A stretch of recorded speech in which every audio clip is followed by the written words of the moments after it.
What's up, everybody? Ron Placone here. Screenings for my film are happening. My movie Left at Wall is finished, and it's coming out this year. We're getting it out there. February 22nd, you can see it in Tucson, Arizona. Having a screening in Tucson. February 29th, Omaha, Nebraska. March 20th, Washington, D.C., and that's a free screening, by the way.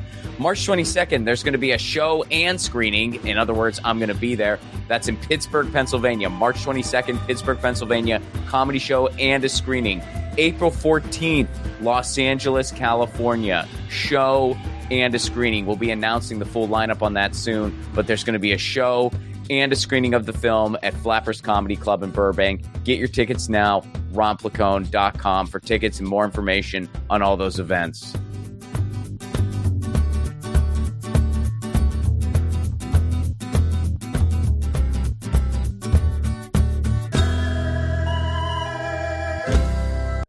Episode 17, Ronan Taylor. Do you know what biospheric restoration is? Basically, we have the ability to develop forests at a very rapid rate. Such an effort could help us mitigate climate change.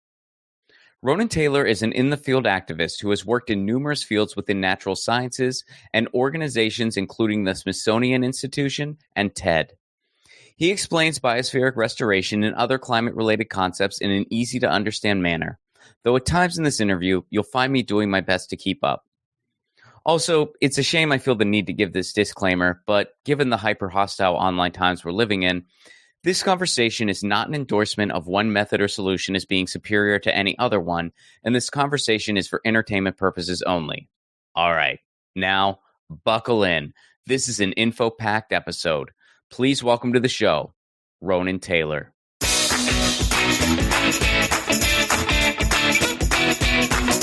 So, Ronan Taylor, thanks for joining me. Good to see you again, my friend. Yeah, no, it's great being here. Very excited about this. So, let's start with you a little bit. So what is your educational background? What is your title now? Like what exactly, what are you doing? Well, I guess I'd call myself a naturalist. My background is very eclectic. It's been everything from studying spiders at the Smithsonian to working with large reptiles to, studying human ecosystem impacts throughout history. And now I'm growing trees. So, my background is quite diverse. And as a result, I just kind of like this umbrella title of naturalist. So where did you go to school at? Like, what is your degree in? My degree is in biology, just kind of general. I'm really only working with the bachelor's right now. Oh, okay. All right. So you're more like an in the field guy.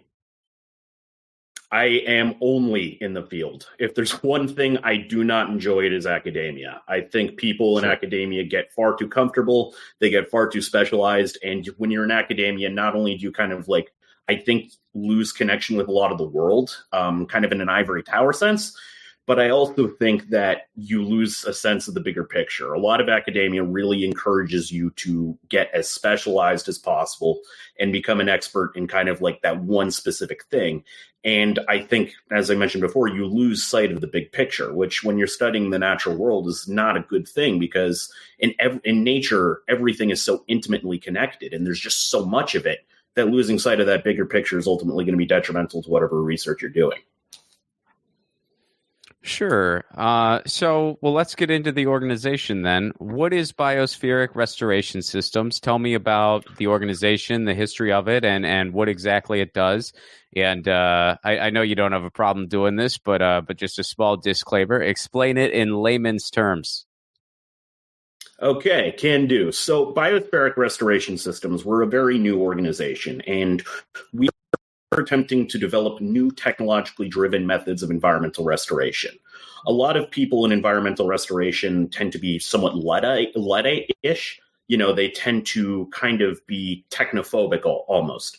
And I think, once again, at the detriment of the work itself. Right now, our flagship project is what's called the Green Phoenix Project, where we're attempting to use hydroponics technology to scale up the Miyawaki method of reforestation. And the reason we're doing this is essentially... Hold on. Let me jump in. Like, what is that? I mean, what is the Sorry, say it again. The Miyawaki reforestation. I've read this on your website, but it's like, what is this?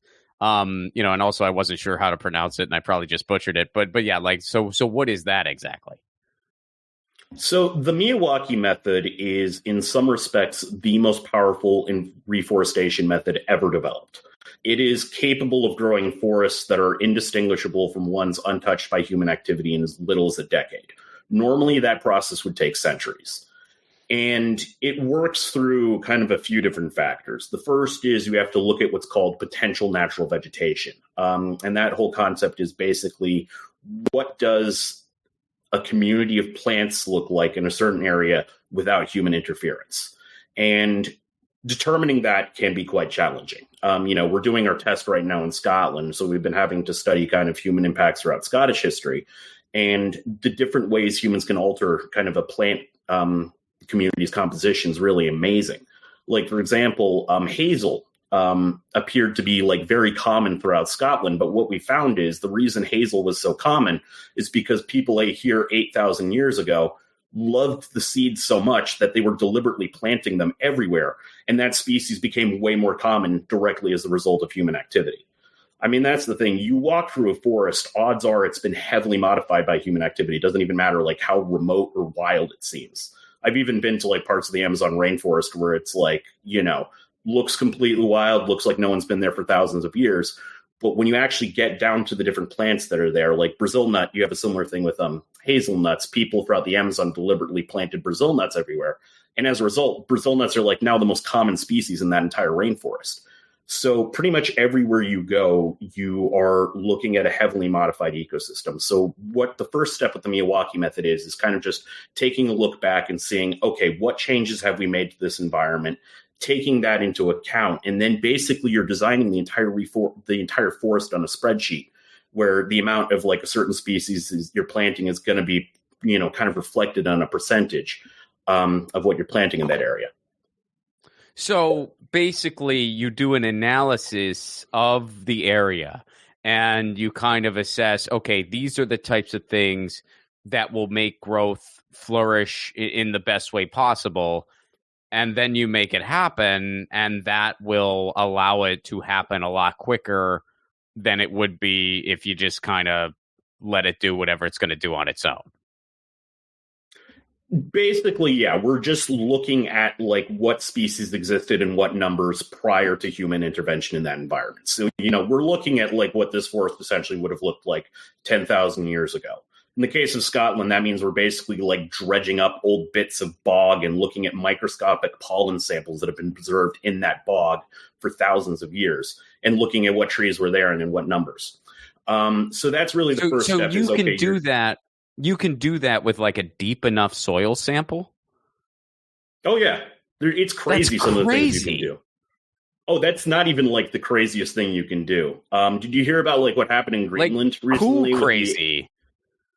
Oh, yeah. It's amazing.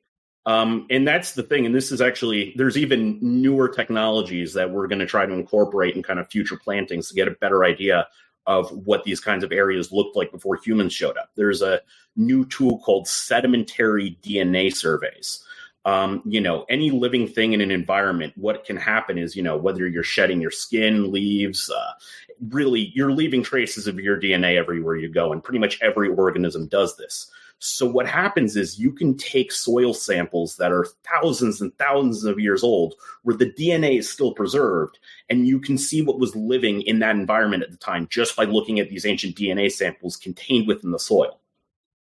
That's incredible. I mean, that's just, wow. Okay. So that's basically what biospheric restoration is shooting to do. Like let's find out the natural ecosystem and let's make it happen again before humans were messing around here. So then we're basically going to get the forest back, more or less. And we all know how helpful trees are. Yeah, well, that's our whole philosophy is basically how do we need to identify what damage we've done to the planet, because, the damage we've been doing to the planet did not begin with the Industrial Revolution. We've been leaving an impact on the planet for millennia. I mean, basically, since we've left Africa, we've completely transformed any environment we've gone into.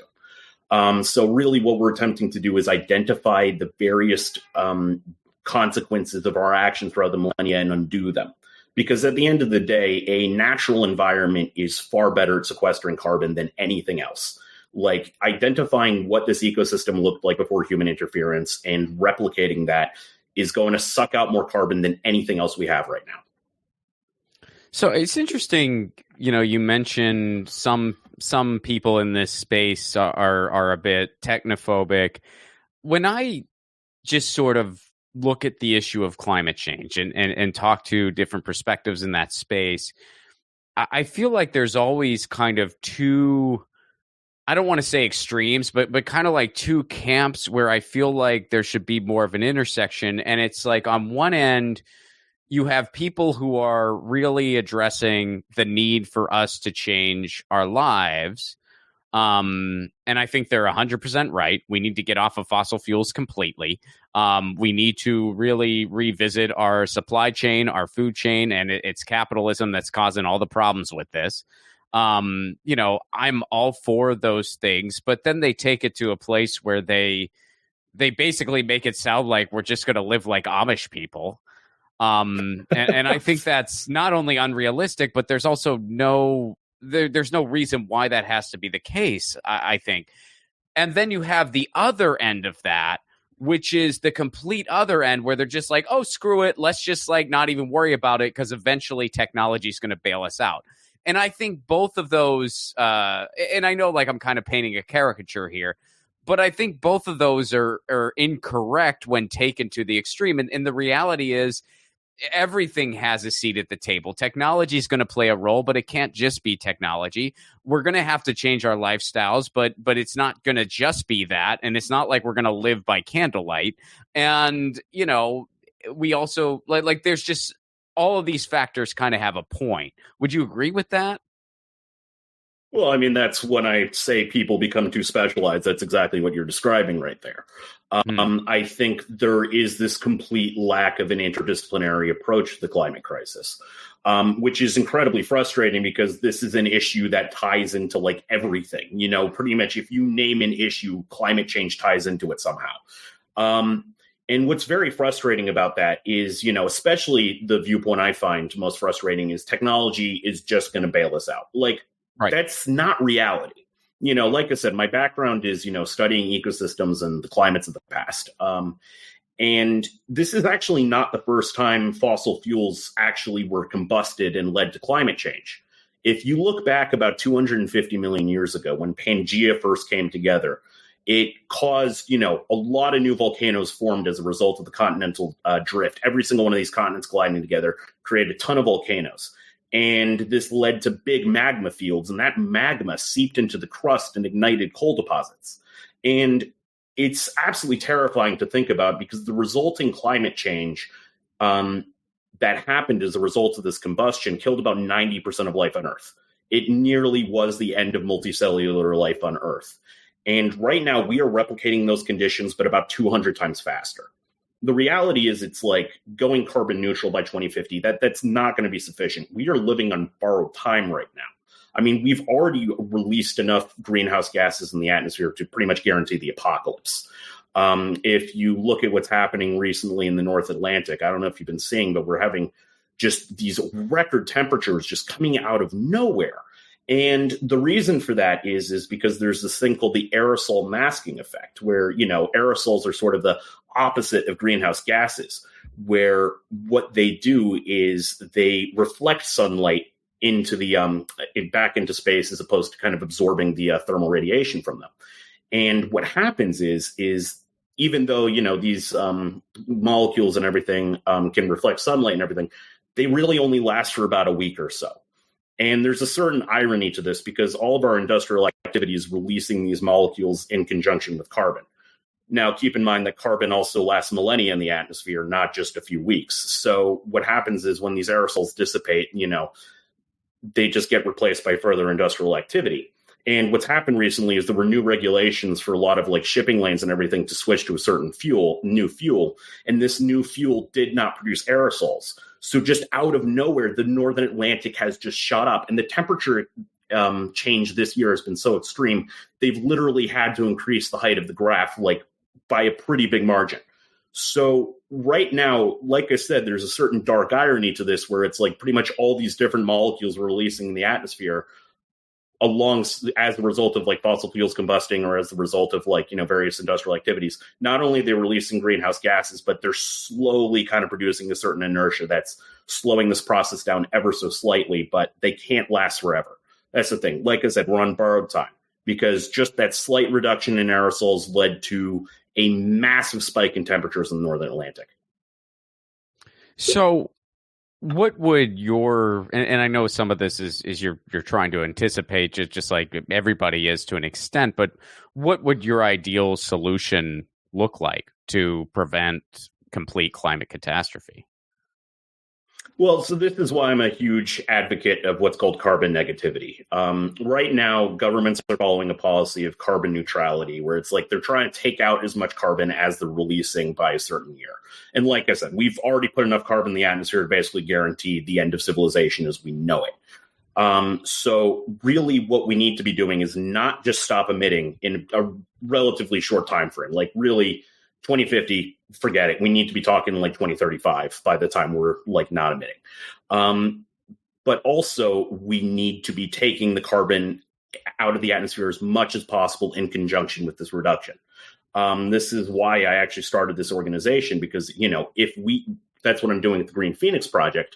If we can grow old growth forest on a large scale really fast, we can take out insane amounts of carbon out of the atmosphere and cool the planet. There's actually a historical basis for this. If you look at what happened when, the Europeans first introduced diseases into North America during the 1400s, urban centers and farmland and everything became abandoned en masse. And an area roughly the size of France was kind of reforested just over the course of 80 years. And this actually had a cooling effect on the entire planet, just that area the size of France getting reforested. So if we can do large-scale environmental restoration, I absolutely am confident that we can take enough carbon out of the atmosphere to avert this. That's, that's incredible. So what would it take for that to happen? I mean, what would it take as far as your organization is concerned? What kind of cooperation from governments would need to happen? I mean, this would be... And this is, I think, and I'm probably really preaching to the choir here, but this is one of the things that does frustrate me about the climate catastrophe is that there's a certain amount of top-bottom solution that you kind of need here. You kind of need the people with all the money and the power to have the political will to end the fossil fuel industry and to start doing reforestation. And so what would it take? I think it's going to take a number of things. Like you said, it is going to have to be top down. I mean, the reality is, look, communities around the world can, engage in their own restoration projects and everything. But the reality is that's not going to be enough. Another thing I think it's going to take is a massive shift in the food system. I mean, right now we're using about like 70% of all the habitable land on Earth for some form of farming. We could seriously reduce that number if people went vegan. For example, most of the crops we're growing right now go to the cattle. They go to our livestock. We're growing food for our food. It's incredibly inefficient. So the first step is really just, if you can get animal products out of your diet, do that. The other thing is, we also have technologies now like vertical farming, which are incredibly space efficient methods of growing food. I have been inside a shipping container that was repurposed into a vertical farm, and it was growing produce. And that shipping container was growing about 3 acres worth of produce every year. So there's some absolutely amazing ways that we could free up land for environmental restoration. And I absolutely think a shift in the food system is really going to be the big first step. The other thing I think is, when we talk about a Green New Deal, one thing I find very kind of frustrating about that whole discourse is, really seems to be entirely focused on, the United States, when really that should be a global initiative. I mean, the thing is, like, nature is so interdependent. It doesn't know our borders. Deforestation in the Amazon is actually one of the main causes of the drought we're seeing in California. So, speaking of that, you are American, but your Sort of. organization. Okay, well, I I mean, was we born in can get it. London. Oh, you were okay. Well, so I was going to ask, what you spent time in the States, right? Yeah, well, most of my life. The accent didn't give it away. Okay, yeah, no, no. Well, I was just curious, how did you wind up doing this initiative in Scotland? Well, Scotland is taking environmental restoration a lot more seriously than other countries. Why do you think that is? Relative, it's just a more progressive country as a whole. I mean, that's the thing. People there are, far more enlightened on a whole variety of subjects than I'd say most countries I've been to. And there's a very proud tradition of kind of things like workers' rights and that kind of thing. In fact, the term heckling comes from Dundee, where I am right now. Heckling? Heckling, yeah. Well, well, explain that. What do you mean? What's the history? Well, there were a lot of. I'm not an expert on this, but my understanding is that generally, whenever people were like shouting down the foreman at the jute mills here and everything, and whenever there was some kind of like strike that involved that, that's what they would call it, heckling, and that's where the term originates from. Interesting. Well, I mean, as a comedian, when I hear the word heckling, I think of something Oh, much right. different. Yeah. Well, that Scotland, yeah, I just think as a whole is a much more progressive country, and I think that's actually kind of a lot of the fuel behind a lot of the independence movement here is that really like England and Scotland are really not aligned in this kind of more demand for progressive policy. Now, when I say Scotland's good with environmental restoration, I do say that relatively. Like, it's not great. I mean, in terms of like the standards of what we actually need to be doing, it's not great. But in terms of just comparing it to other countries, it's really quite something. World leader. Costa Rica, I'd say, is another one. Bhutan. Bhutan is actually the only country that has officially adopted carbon negativity as a national policy. So, I mean, shout out to them. What about some of the Nordic countries? I mean, when you see some of like the energy efficient things that are going on in Denmark, are those some other good examples, would you say? Um, in some respects, yes, and in some respects, no. Some of the projects, especially with a lot of the dams, are having incredibly detrimental effects to a lot of the rivers and various other environmental factors, which is not ideal. The reality is also, if we're going to combat climate change, like I said, we need to enable natural systems to flourish. And when you put a dam in a river, you're basically just cutting that river in half and you're blocking the flow of organisms between it. And those organisms redistribute nutrients across the entire landscape. And you kind of reduce the whole functionality of the ecosystem when you do that, because those nutrients eventually just become other things. And when you block that, you basically, like I said, you reduce the whole functionality of that entire ecosystem. So, what about? I mean, you brought up the food chain, which is something I spend a lot of time pondering as well. What about things like, and I don't know a ton about this, but the slow food movement and stuff like that. We're basically speaking more general ways to really localize our food supplies to the best of our ability. I'm somewhat skeptical of a lot of it. The first one is kind of regenerative grazing, which is kind of the ideal that we can bring in cattle to replace the roles of large animals in an ecosystem, and in turn use that to suck out carbon. There is a large institute called the Savory Institute that's really kind of spearheading this movement. And the Savory Institute has published loads and loads of papers showing here's how we raise the cattle in a specific way to suck a ton of carbon out of the atmosphere. But no one outside the Savory Institute has been able to replicate the results. In fact, they have been implicated in a lot of frauds when it comes to removing carbon.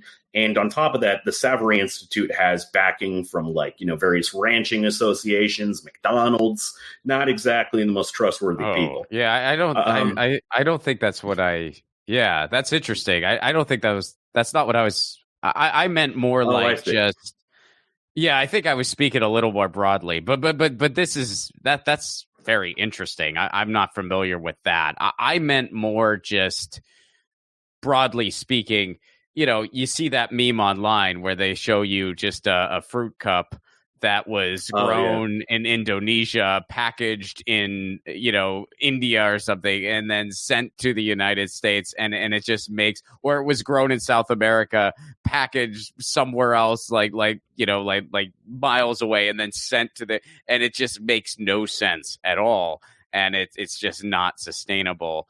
The whole idea of just eating locally, like local produce, local, even just on a smaller scale, community gardens and stuff like that, but having that be a greater part of our diet.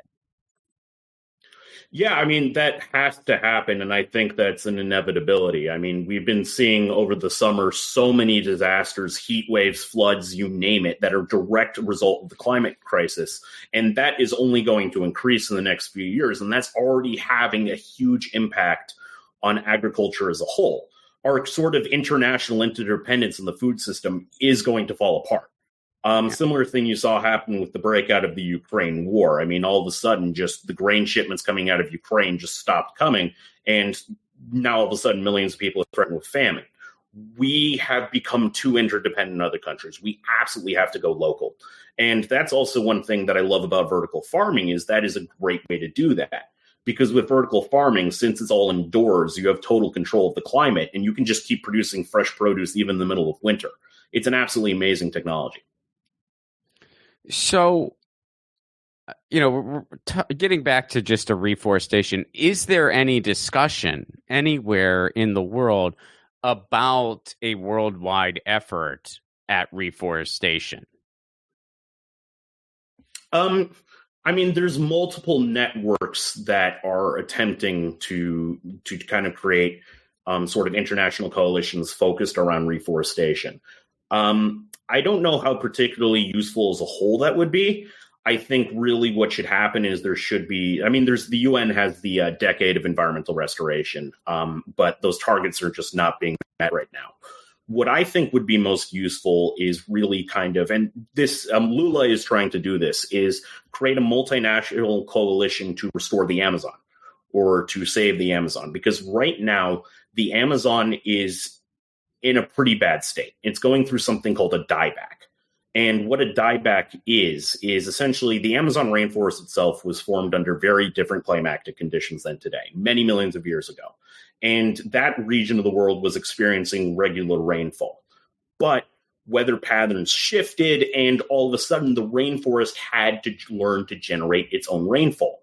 So what happens is every time that, wind comes in from the ocean, bringing in moisture, that moisture condenses into clouds and then it rains, the roots of the plants will take in that rain. And then after they do their bodies do their stuff with that, they have these little organs all across their leaves called stomata. And they slowly release that water as a gas out of that stomata.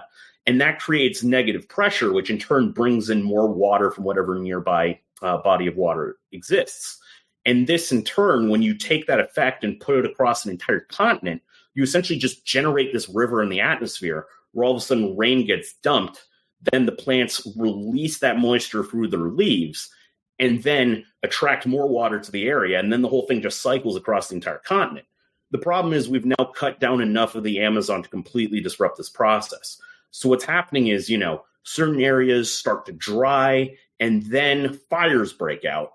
And, this is an ecosystem that's not in any way adapted for fire. So once a fire gets in there, it just destroys everything.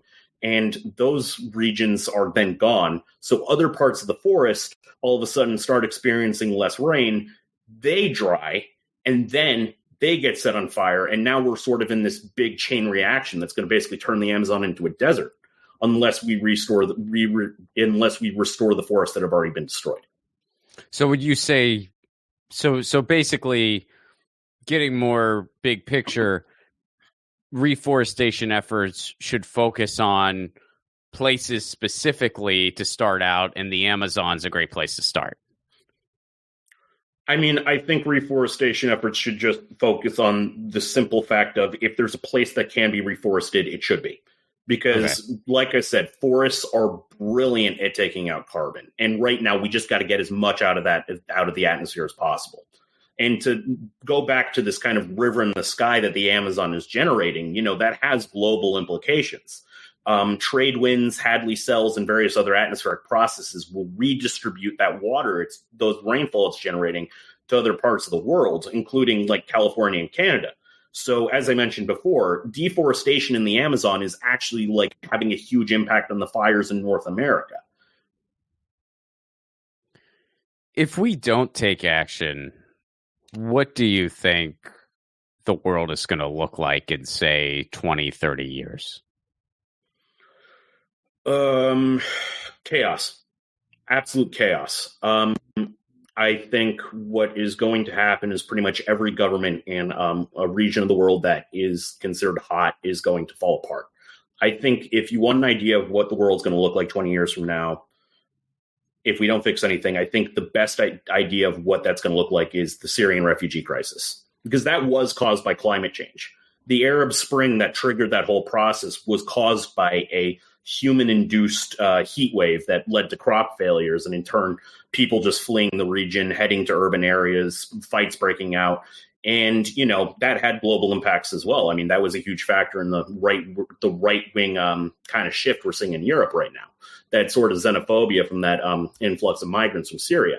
So what I would expect in about 20 years is, just millions and millions of people fleeing from, hotter regions of the world and seeing a massive rightward shift in governments as a result. If we do take action, what do you think it could look like in 20, 30 years? I think the world would be an amazing place. I mean, the reality is, in order to combat climate change, we have to restructure so many different parts of our lives.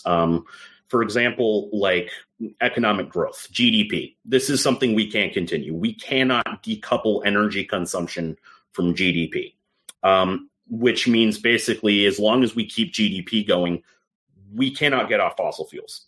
So really, we'd have to restructure the economy in a way that, helps people, it improves people's well-being. We'd have to implement social programs like, we do see in the Nordic countries, which I do think are world-leading examples.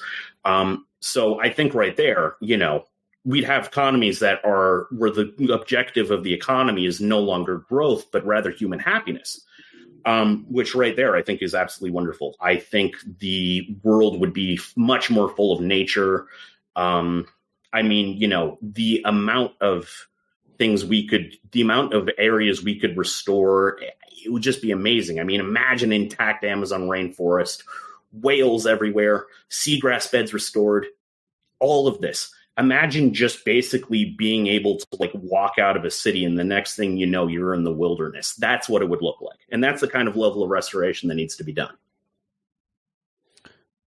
That kind of, and I'm not saying like this is a total example, but that sort of makes me think of Vancouver, British Columbia a little bit, where it's it's not like a total example of what you're describing, but there's just tons. I mean, it's a city, and it's a very wonderful city. I like Vancouver a lot, but there's just this amazing rainforest all around it, and you can hike one of the most beautiful suspension bridges I've ever seen, and then be in a city center having lunch in the same day. And it's when you see places like that, and I'm not saying Canada's leading the way in anything or anything like that. It's just a naturally beautiful place, and it looks like they make some effort to preserve it. You kind of think, man, we got to do better than this. We got to do better because look at this. This is worth fighting for. This is worth saving. So how optimistic are you? I'm not. In short. I'm looking at what I'm seeing right now. So, when I was saying that Scotland, relative to other nations, is doing well in terms of restoration, all things considered, they're still not doing that great. For example, reintroduction of wolves is right now off the table. The political situation in Scotland is not great for the reintroduction of wolves, which that's another thing that needs to happen. If you're looking at there's this thing called chronic wasting disease. It's sort of like mad cow disease, but for deer. I don't know if you're familiar with what mad cow is or. Yeah, no, I remember when we've had a couple outbreaks of it. I'm not. I mean, you'll have to explain a little bit the connection to wolves to me. Oh, But I'm getting to that. I just want to make okay, sure yeah, the yeah, groundwork okay. is set there. So chronic wasting disease is sort of like, yeah, mad deer or something. And what it is kind of a wasting disease, a prion disease. It's a protein that gets introduced to your body and then gives different instructions to a bunch of other proteins in your body. And as a result, like, it basically causes your fundamental biological systems to malfunction. And what's happening is it's now spreading amongst deer population like crazy. It's pretty much in every deer population in the United States.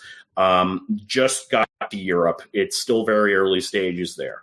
But what's really scary is, first off, we don't know what the mechanism of transmission is. We don't know how the hell it's getting between these deer, but it's now moving to other species. So human to human transmission is something that is entirely possible. In fact, I've spoken to doctors in Pennsylvania who think they actually found a few cases, but weren't able to successfully diagnose it from hunters who ate venison.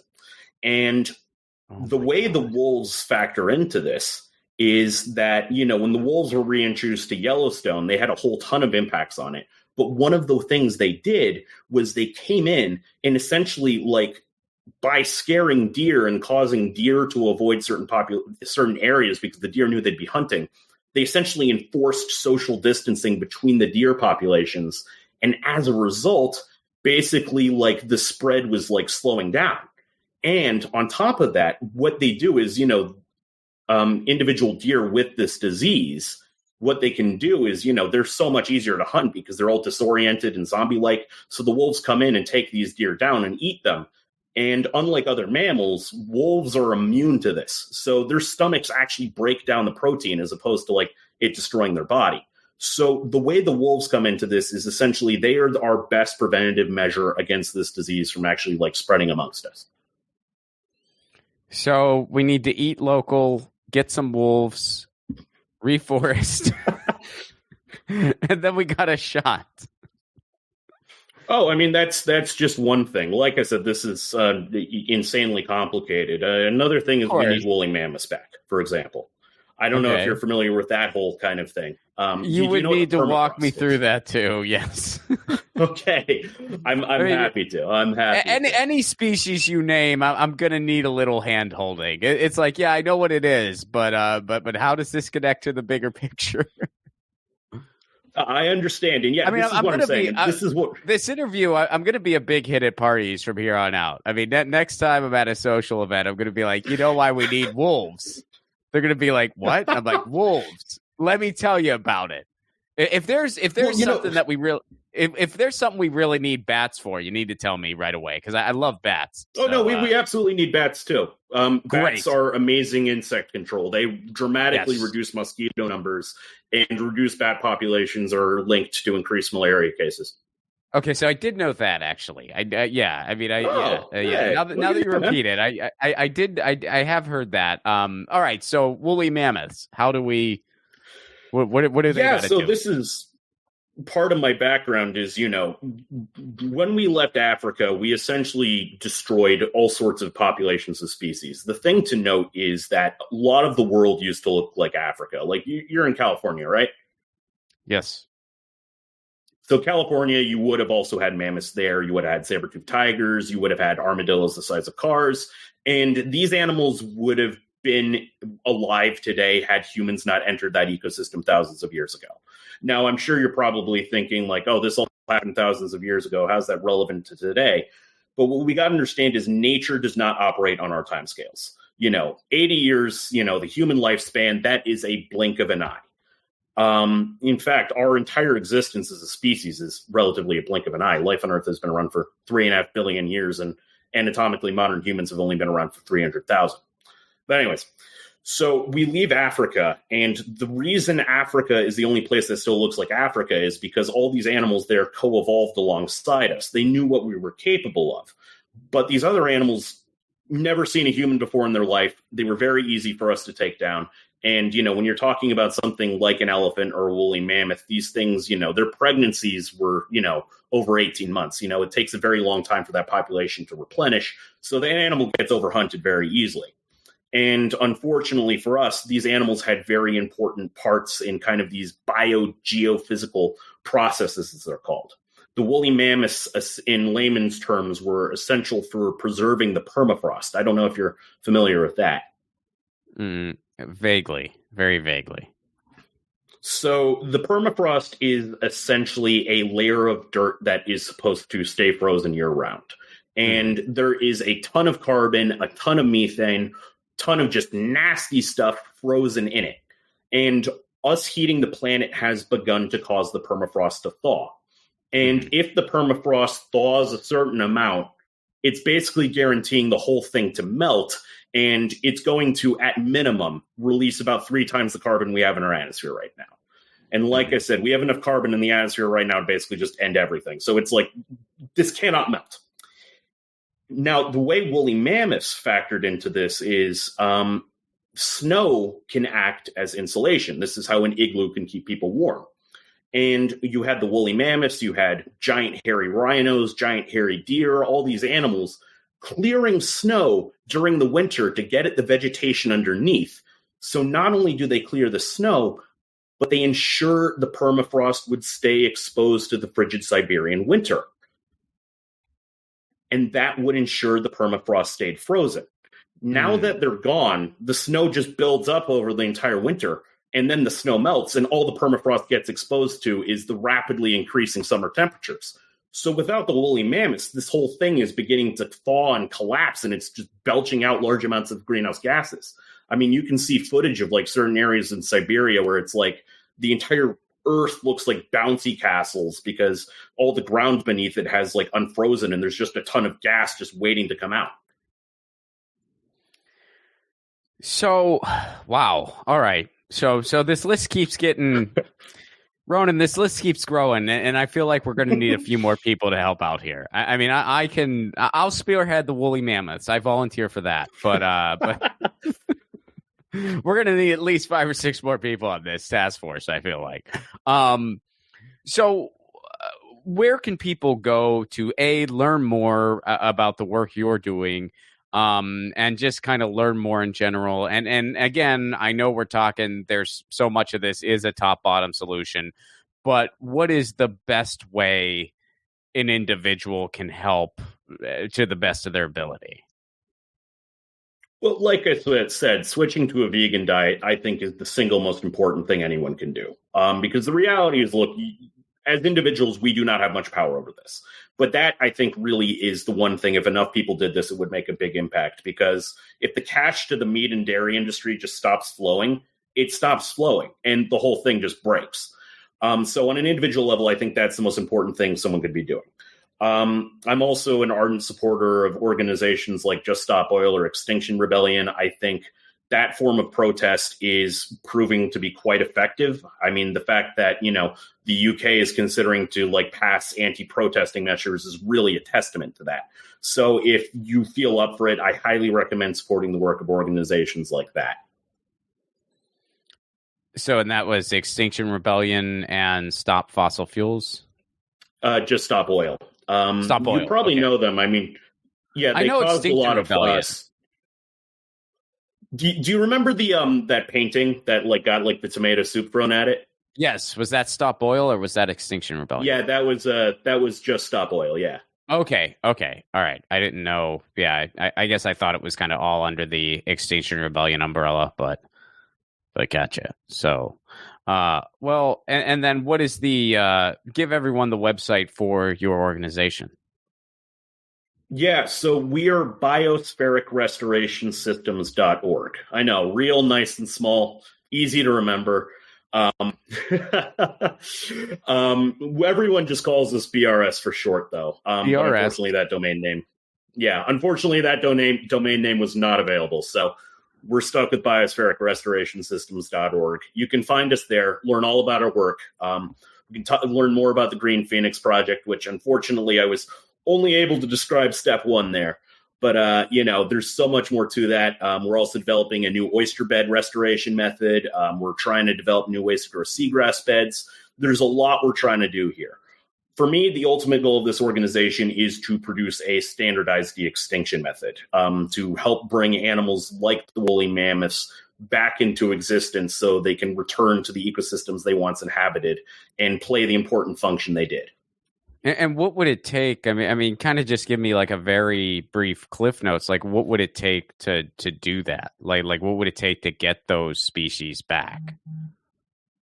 Well, I mean, in some respects, it's a lot easier than people would assume. The DNA these creatures left behind exists in abundance. And, we have been able to retrieve DNA samples that are millions of years old. And, these creatures only died out, 10,000 years ago. So that's absolutely nothing. But the rest really is a matter of advancements in synthetic biology. There's all sorts of absolutely amazing technologies where we're just going to be able to produce entirely new life forms just from synthesized DNA. In fact, it's already been done. There have been labs that have produced entirely new organisms, things that never existed on the tree of life before, just out of bits of protein and reprogrammed DNA and everything. So it's really just a matter of technologies that already exist advancing a bit more. Yeah, I mean, throughout this whole conversation, and I know you said, "Oh, I'm not super optimistic," and believe me, I totally get that. But talking to you, it just seems like it reconfirms that we have the resources, we have the technology, we have the knowledge. We just need the political will, and we need governments around the world to cooperate. Yeah, and that is the challenge. And I really see it going one of two ways, where it is, because things are going to get worse. I don't see how we're going to avoid things getting a lot worse at this point. But does those things getting worse force governments into action? Does it force that systemic change? Because right now, I think our political system is far too rigid to make the big changes we need to make. I mean, just look, we couldn't even get Sanders to pass the primary, for God's sakes. And same thing happened with Jeremy Corbyn in the UK. Right. The political power is just too established at this point. But can enough of a systemic breakdown trigger the changes needed? Or is that systemic breakdown just going to be a systemic breakdown and everything falls apart? That's really where I'm not sure. Here's hoping it's the former. Ronan, thank you so much for joining me. This was a very interesting conversation, and I'm really I am very much in admiration of your work, and I hope that it continues to thanks, to spread on a massive scale. And please let me know anything I can do to help. And thank you so much for being here. Of course, I was happy to be here. It was great talking to you, man. All right, that was Ronan Taylor. Check out his website. Again, that's biospheric-restoration-systems.org to learn more about everything he's talking about. biospheric-restoration-systems.org. Say that 5 times fast. Music for the 1000 podcast is provided by Andrew Saxena. Be sure to check out his podcast, the Baywatching Podcast, wherever you get your podcast. I said podcast a lot in that sentence. Give us a 5-star review, would you? This is still a very new show. A 5-star review, a positive review helps us out a lot. And if you want to support this show on the sustainability end, you can do so over at patreon.com/romplacone. For a give what you can level, you get all kinds of perks. You get exclusive stand-up content not available anywhere else. You get early access to all of my films and shorts, and you get a bonus podcast between myself and Andrew Saxena. And that's all for a give what you can level. It's a really cool community. We're a little bit lower than where I'd like to be right now, which is very typical when you start something new. So please, if you got an extra $1 a month, please join over at patreon.com/romplacone. If things are really tight right now, which I totally get, you can actually follow the Patreon for free. So it doesn't cost any money, but you get all of my stuff in one place. Like a lot of my stuff is for all members because I just post everything that I put online anyway. So even if you don't have anything to spare right now, please join the Patreon at a free level. But if you do have something to spare, every little bit helps keep this show sustainable. All right, we're getting closer to 20. We're getting closer to that nice round number. So we got another round number coming up really soon. Happy New Year once again. See you next week.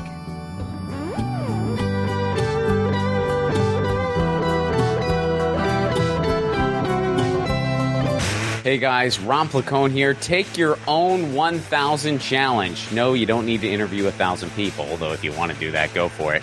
Your 1,000 challenge can be whatever you want. Maybe you want to call a friend out of the blue once a week. Maybe you want to read a book every month. Maybe you want to start a different garden every season. I guess that might be dependent on where you live. Look, the point of the challenge is taking on an endeavor that enriches your life in some way, and it can be measured. And then, of course, you do it regularly. That's what 1,000 is doing for me and hopefully for you too. The main reason for this podcast and every podcast I've ever done is to build community. So take your own challenge. Then join our Facebook group. It's called 1,000 What's Your Challenge? ? That's 1,000 What's Your Challenge ? And post about what your 1,000 challenge is and the progress you're making. All I ask is that people be encouraging of each other's challenges. This is personal and vulnerable, so be cool.